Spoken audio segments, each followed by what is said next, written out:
Haluin natin, guys. Ayan. Yan yung ubod, guys. Igisa natin yung ubod. Yung banana. Ayan. Ayan. Bago tayo maglagay ng tubig, ayan, medyo igisa natin para lumabas yung aroma. Aroma. Ang lasa pala.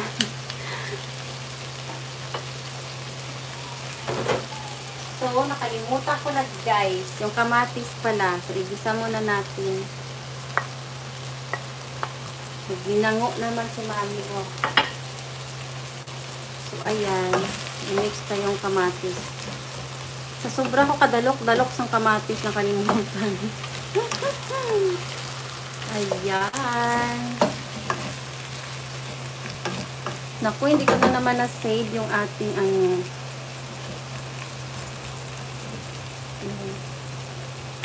Tayin natin para mamaya konti na lang ba yung malutuin natin. So, i-save muna natin. Hindi ko na naman na-save kanina.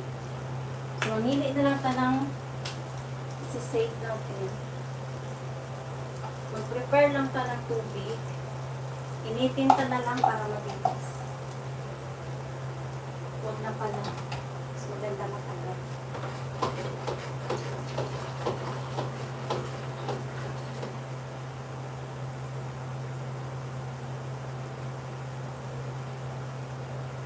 Maganda kapag kulo talaga siya sa kaldero kasi mas malasa siya kapag ano. So, mag-ready lang ako ng cubes, guys. So, mayroon pa tayo dito natirang cubes. Tignan ko mga cubes to. Magasto sa cubes nyo. So, ayan. Sabi ko sa inyo, magtutubig siya kapag tinatakpan. Yan. Dahil nakalimutan ko yung ating kamatis. Ayan. Medyo buhay pa. Maglagay ta ng cubes. Sama ko na din tong maliit. Half. Siguro cubes ko. And then, ilagay ko na din tong ating ginger.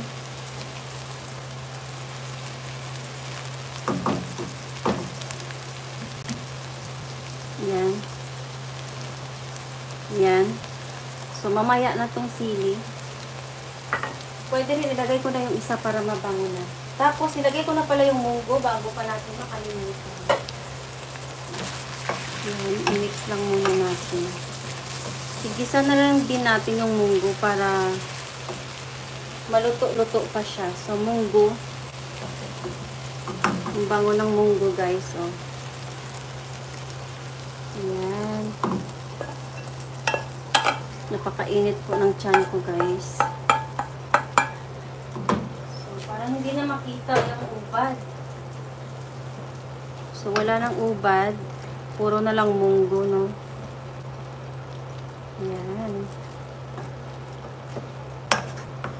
And then, maglagay na tayo ng tubig. Pakuluan natin ng mga 30 minutes.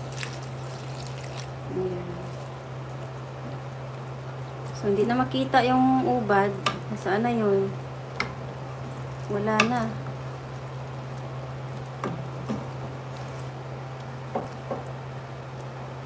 Yan yung ubad, oh. Wala. Nawala. Parang hindi makita yung ubad, guys. Puro munggo na lang siya. Lalabas na lang yan siya mamaya kung nandyan pa siya. Nawala na. Dagdagan pa ng tubig, guys.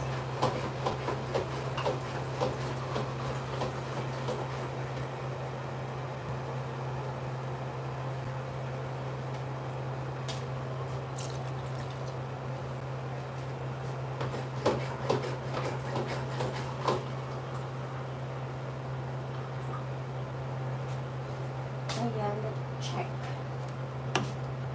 Puluan natin siya. Lalabas ba yung ubad? Nasaan na ba yung